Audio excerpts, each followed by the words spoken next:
Pemirsa, kekerasan aparat pada aksi protes di Nepal memicu kerusuhan hingga kerusakan di gedung pemerintah serta kediaman sejumlah pejabat pemerintah. Protes itu diikuti mundurnya beberapa pejabat pemerintah Nepal yang berdampak krusial bagi negara itu. Kita akan membahasnya bersama dengan pengamat hubungan internasional Teguh Reza Syah. Selamat malam Pak Reza. Selamat malam, salam dari Bandung. Terima kasih. Dengan Eva di studio, Pak Reza, Gen Z di Nepal melakukan aksi besar-besaran karena pemerintahan korup, pamer harta kekayaan hingga Nepo Kids yang dipicu keputusan pemerintah memblokir media sosial. Mengapa bisa sampai sebesar itu protes yang mereka lakukan, Pak Reza? Ya, kita harus akui kan, Gen Z ini adalah generasi yang sangat kritis ya. Mereka muda, bersekolah, kemudian sehat, dan terhubung dengan dunia luar. Mereka lebih memahami ilmu pengetahuan dan teknologi secara rata-rata daripada generasi X maupun generasi Y. Dan mereka itu sangat kritis ketika melihat bahwa pemerintah melakukan pemblokiran atas medsos yang mereka biasa gunakan. Jadi dalam kondisi seperti itu, ya, itu satu kondisi ya. Kondisi yang lain adalah mereka sangat protes kepada perilaku pejabat-pejabat negaranya yang sangat dekat dengan korupsi, kolusi, dan nepotisme. Misalnya mereka melihat Perdana Menteri yang hanya bergaji sekitar 10 juta rupiah per bulan, itu ternyata gaya hidupnya itu luar biasa. Jadi ini sangat menyentuh hati nurani mereka, di mana korupsi, nepotisme, dan kesenjangan sosial itu berbanding terbalik dengan kondisi di dunia nyata, di mana generasi muda sangat sulit mendapat pekerjaan, kemudian sebentar-sebentar kena pajak, kemudian aturan administrasi kenegaraan yang berubah-ubah, dan censorship. Pada saat yang sama, mereka juga mengkritisi para kelompok yang namanya Nepo Babies, yakni keluarga besar para politikus itu yang seringkali mengumbar-umbar gaya hidup mereka di media sosial. Misalnya pakaian mereka dari desainer terkenal, mereka pamer mobil mewah, mereka jalan-jalan ke luar negeri, sementara sebagian besar masyarakat di Nepal itu hidupnya susah. Jadi mereka juga melihat generasi muda Nepal itu setiap harinya sekitar 5.000 warga negara itu pindah ke luar negeri mencari pekerjaan. Jadi kondisi yang berbanding terbalik antara pejabat negara yang sangat mengumbar KKN tersebut, kemudian dengan dunia nyata yang sangat yang terbelakang, ya mereka akhirnya ngambek dan melakukan berbagai aksi. Jadi inilah yang saat ini terjadi di Nepal saat ini. Ya, Pak Reza, ini artinya akumulasi kemarahan atas ketidakadilan yang terjadi di Nepal ya, kemudian diikuti oleh Perdana Menteri, Presiden, dan sejumlah menteri yang strategis mundur, maka terjadi kekosongan politik saat ini. Apakah ini artinya akan menimbulkan kekecewaan politik yang lebih besar di Nepal, Pak Reza?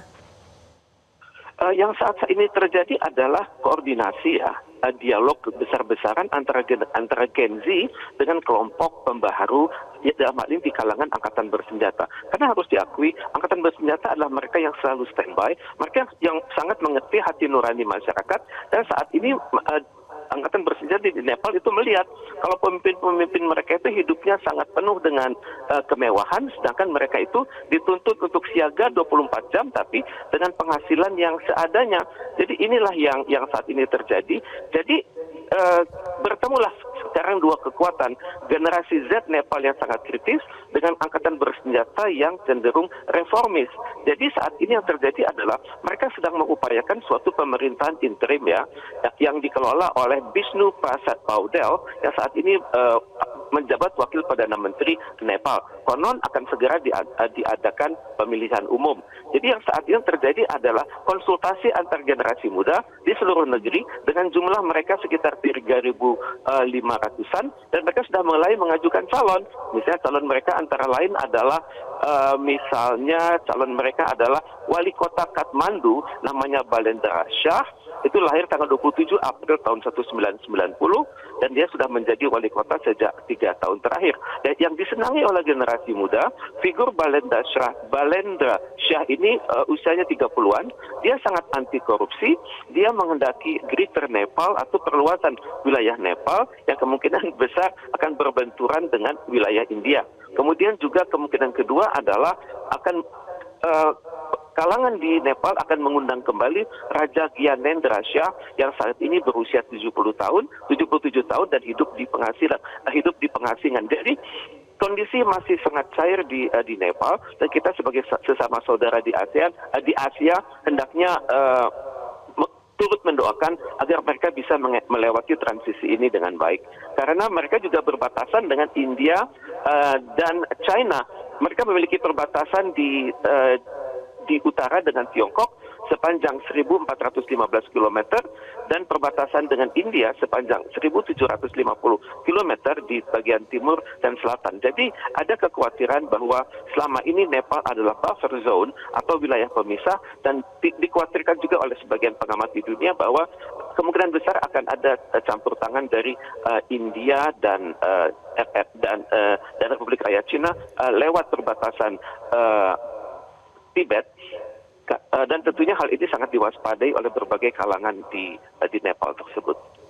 Ya, betul. Perwakilan generasi Z dan militer sedang mencari cara untuk mengisi kekosongan kekuasaan. Tapi apakah ini menjamin kondisi akan lebih baik, Pak Reza? Ini adalah suatu proses ya. Semua negara akan menghadapi hal ini ya. Tentunya generasi muda di Nepal, terutama sekali yang sangat terdidik ya, mereka itu sadar selama ini bahwa selama ini negara mereka itu dikelola oleh 3 aktor, yakni jadi warga negara yang memberikan suaranya kepada kalangan politisi, tapi kalangan politisi itu ternyata tidak memberikan hak-hak dasar kepada masyarakat. Politisi itu ternyata bersinergi dengan kalangan bisnis, di mana mereka bermain-main pada saat pemilu, dan juga kalangan politisi tersebut menikmati berbagai kontrak-kontrak dan sumber-sumber yang sebenarnya terlarang secara hukum Nepal, tapi biasa terlahir suatu hubungan simbiotik antara kalangan politisi dan kalangan bisnis. Saya berpikir generasi muda Nepal yang lebih terdidik itu sadar mereka tidak akan mengulangi pengalaman yang buruk yang dilakukan oleh generasi di atas mereka. Berbagai tuntutan juga disuarakan saat protes. Apakah menurut Anda, Pak Reza, gerakan Gen Z di Nepal ini akan berdampak secara berkepanjangan hingga pemerintah betul-betul mewujudkan tuntutan mereka? Tentunya tuntutan itu boleh banyak ya, boleh banyak. Itu mereka bisa saja memunculkan tuntutan yang banyak sekali.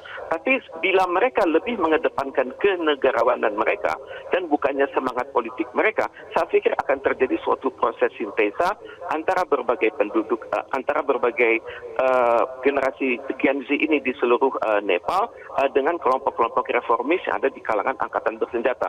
Dan saya sangat berpikir dalam kondisi ini mereka kritisnya belum memiliki tokoh pemersatu. Jadi saya sangat berharap dalam kondisi kritis ini ya tokoh-tokoh seperti wali kota Kathmandu atau Balenda Shah bisa mengedepankan kenegarawanannya, dan media massa dari Nepalistan itu juga bisa memunculkan tajuk-tajuk rencana yang adem, dan juga tokoh seperti wakil Perdana Menteri Nepal yakni Vishnu Prasad juga bisa dimintakan jasa baiknya. Tapi tentunya kalangan generasi muda Nepal akan berpikir keburukan sudah Anda lakukan, dan generasi kami adalah generasi pembaharu, dan jangan sampai terjadi pendomplengan dari aksi generasi Z ini yang murni dan mulia menurut kata-kata mereka sendiri. Baik, Pak Reza, apa yang bisa dipelajari oleh pemerintah Indonesia dari situasi yang terjadi di Nepal saat ini? Saya pikir situasi yang terjadi di Nepal ini akan menjadi pembelajaran bukan hanya bagi Indonesia, tapi juga bagi seluruh masyarakat di dunia. Pertama adalah negara itu hendaknya mampu berkomunikasi lebih baik dengan masyarakatnya. Kemudian negara mengupayakan masyarakat itu mendapat hak-hak dasarnya. Secara teori ini namanya basic needs approach. Basic needs approach ini hendaknya difasilitasi oleh negara. Apa itu? Ya pendidikan, sandang, pangan, papan, perumahan, infrastruktur, dan khusus buat generasi muda, yakni kemudahan menggunakan sosial media. Tentunya kalau kita belajar dari Nepal, bagaimana dimuat oleh Himalayan Times, maka di sana terdapat ini pemberangusan atas Facebook, Instagram, dan WhatsApp. Tentunya hal ini hendaknya disikapi dengan baik oleh negara-negara di dunia, dan juga hendaknya para pemimpin yang terpilih tersebut hendaknya mengedepankan kenegarawanan mereka, bukannya sisi-sisi dari sisi-sisi politis mereka yang biasanya berpikiran jangka pendek dan tidak sadar bahwa proyek-proyek pembangunan seperti yang dilakukan di Nepal itu mungkin menguntungkan untuk jangka pendek bagi para politikus dan para bisnismen, tapi berbahaya bagi masyarakat di Nepal untuk jangka panjang. Hendaknya para politisi itu mengerti bahwa masa mereka bercokol itu tidaklah lama, tapi hendaknya sadar bahwa masa bercokol yang singkat itu hendaknya berwujud juga pengabdian yang tulus bagi negara mereka. Ini persis yang diharapkan oleh Gen Z di negeri Nepal tersebut. Baik, dan harus ada komunikasi yang baik ya antara pemerintah dan masyarakat atau rakyat. Terima kasih pengamat hubungan internasional Teguh Reza Shah sudah bergabung bersama kami di Prime Time News. Jelajahi cara baru mendapatkan informasi. Download Metro TV Extend sekarang.